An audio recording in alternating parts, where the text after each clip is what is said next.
Bonjour à tous. Voici une nouvelle petite vidéo de démonstration de notre ami Christophe le Chevalier Noir, afin de vous montrer encore une nouvelle fonction, la surveillance des programmes.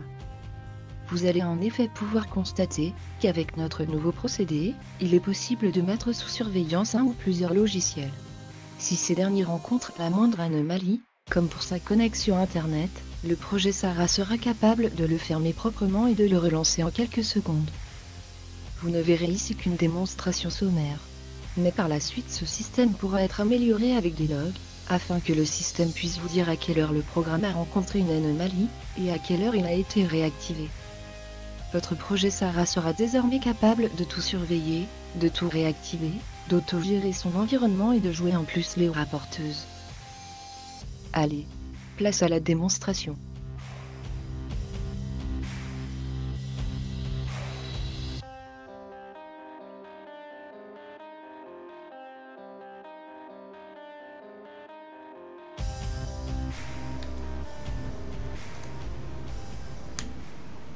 Bonjour Hervé, ton retour est enregistré et le mode surveillance est désactivé. Je te souhaite la bienvenue et j'active immédiatement mon interface visuelle. Spooky et moi sommes ravis de te revoir. Tu nous as manqué. Je n'ai détecté aucun déclenchement d'alarme depuis sa dernière activation. Je n'ai enregistré aucun mouvement particulier sur le palier durant ton absence. Donc en fait j'ai des petits scénarios internes avec des boutons virtuels qui s'activent à chaque fois que je ne suis pas là et qu'un mouvement est détecté sur mon palier, ou si quelqu'un passe sur un capteur et que ça me déclenche une alarme. Et à mon retour, Si ma présence n'est plus indispensable, voilà, là c'est automatique. Je ne serai pas bien loin, je me mets juste en mode veille. Au bout d'un besoin, il suffit juste de m'appeler. À bientôt. Donc grosso modo, voilà, j'ai des scénarios internes qui enregistrent le nombre de mouvements du palier quand je ne suis pas là, ainsi que le nombre de mouvements dans la pièce quand je ne suis pas là, enfin dans l'appartement via des détecteurs de mouvement. Elle les garde en mémoire et quand je rentre, elle me dit automatiquement combien il y a eu de déclenchement. Donc c'est très pratique. Et comme vous avez vu, ça marche également, c'est interfacé avec une télécommande. Donc je peux dire une phrase clé, donc j'en ai plusieurs quand je rentre du domicile. Selon la personne qui rentre, ou je peux activer le porte-clés.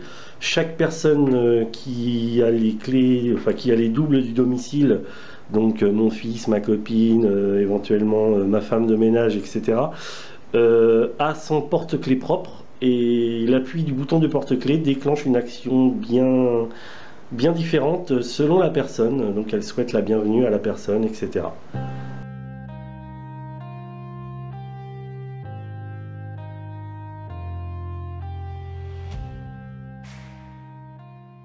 Bonjour à tous et bienvenue dans cette nouvelle démonstration de Sarah 3.16 et de Mathilde 25.1. Aujourd'hui, nous allons voir comment Sarah est capable de détecter un plantage ou un dysfonctionnement d'un de ses logiciels. Donc nous allons voir ensemble comment tout cela fonctionne. Avant toute chose, nous allons lui poser quelques questions et on va voir tout ça ensemble. C'est parti. Megan arrête la surveillance des programmes. D'accord. Megan remet à zéro la surveillance des programmes. C'est comme si c'était fait. Maintenant, je vais lui poser la question, voir ce qu'elle a gardé en mémoire s'il y a eu un dysfonctionnement avec les logiciels. Megan, il y a un problème? Je n'ai détecté aucune anomalie particulière sur le programme Rainmeter. Je n'ai détecté aucune anomalie particulière sur le programme Domotix.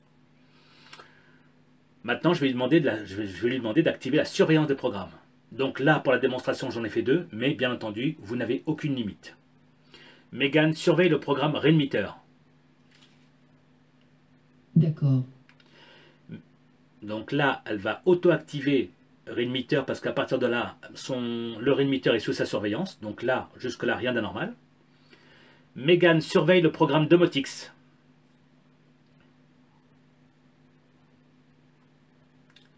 Megan surveille le programme Domotix.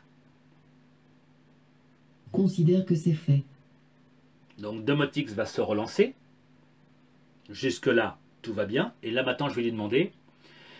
Megan remet à zéro la surveillance des programmes. Megan remet à zéro la surveillance des programmes. Alors, charge. Aucun souci. Elle a du C'est mal. comme si c'était fait. Donc là, vous avez vu que Domotix est activé. Maintenant, on va commencer par Readmeter. C'est parti. Donc là, je vais lui poser la question, savoir si elle a un problème. Megan, il y a un problème? Je n'ai détecté aucune anomalie particulière sur le programme Readmeter. Elle va me parler de Domotix. Je n'ai détecté aucune anomalie particulière sur le programme Domotix. C'est là que maintenant la démonstration commence réellement. C'est parti.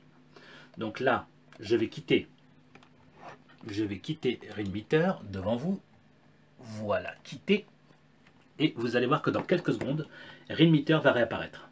Alors, on pourra le désactiver, on pourra planter, elle le coupera et elle le réactivera automatiquement sans qu'on lui demande quoi que ce soit. Voilà, Readmeter est apparu.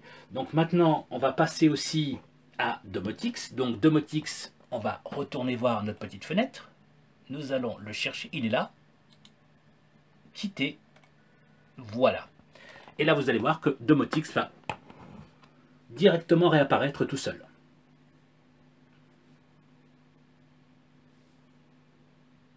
Il arrive, voilà, il charge. Encore une fois, il faut être patient parce que c'est un vieux coucou.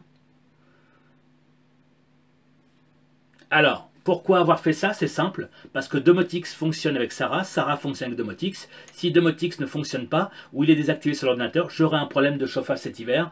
Je risque d'avoir un petit problème de consommation si les chauffages ne s'arrêtent pas. Donc il était essentiel que Sarah puisse auto-détecter les anomalies d'un logiciel ou un dysfonctionnement ou un plantage. Tout de suite, elle le détecte et tout de suite, elle le désactive et elle le réactive. Donc là, je vais lui demander de fermer Google. Megan, ferme Google. Fermeture de Google Chrome. Maintenant, je vais lui demander s'il y a eu un problème. Megan, il y a un problème? Oui, effectivement, Readmeter s'est désactivé. J'ai dû le réactiver. Rien de bien grave. Voilà. Oui, effectivement, Domotix s'est désactivé.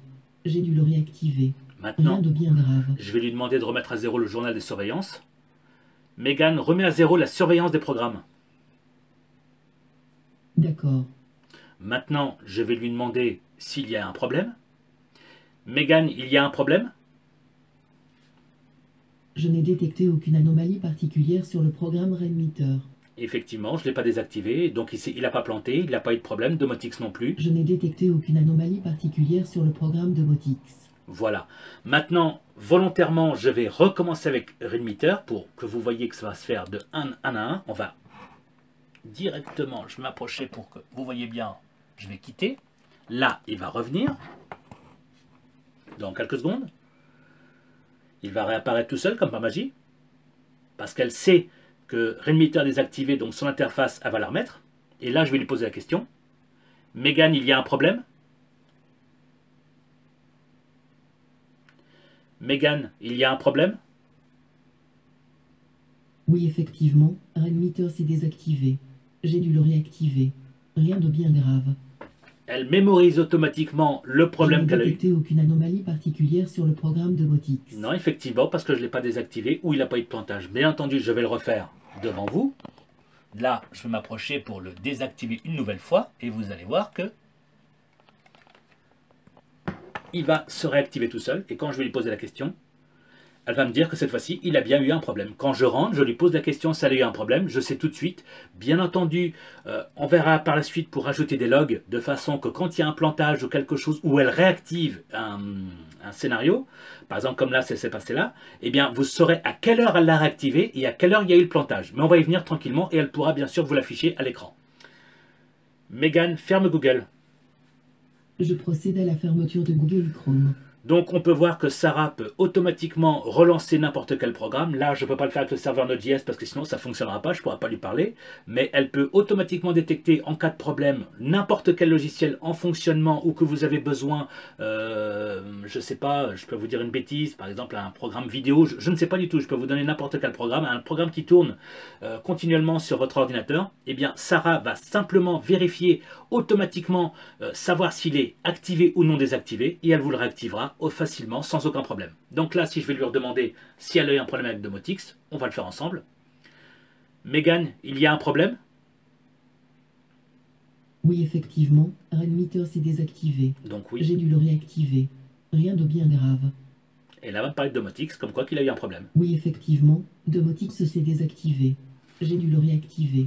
Rien de bien grave. Elle sait automatiquement ce qui s'est passé sur son propre système. Ensuite, elle le mémorise en mémoire. Et quand on rentre le soir, eh bien, tout simplement, elle nous dit ce qui s'est passé. Forcément, voilà, il y a eu ça, voilà. Sans aucun problème, elle peut réactiver n'importe quel logiciel. Ce petit programme que j'ai créé m'a fait penser à quelqu'un dernièrement, je ne citerai pas son nom, qui a eu un problème avec Domotix et qui me disait mais c'est bizarre, chez moi il n'y a plus rien qui fonctionne, tout simplement parce qu'il avait désactivé Domotix, il avait oublié de le réactiver. Je pense qu'il va aimer cette petite vidéo et je remercie tout le monde et bien entendu cette vidéo aussi est essentiellement pour les adeptes de Sara 3.16, ceux qui sont vraiment fans de Domotix. Vous allez voir qu'il y a encore beaucoup de nouveautés encore qui vont arriver. Je vous dis bonne vidéo à tous et à très bientôt. Et bien entendu, bon courage à tous ceux qui voudront affronter le sorcier de Hervé le Hibou. Merci à tous.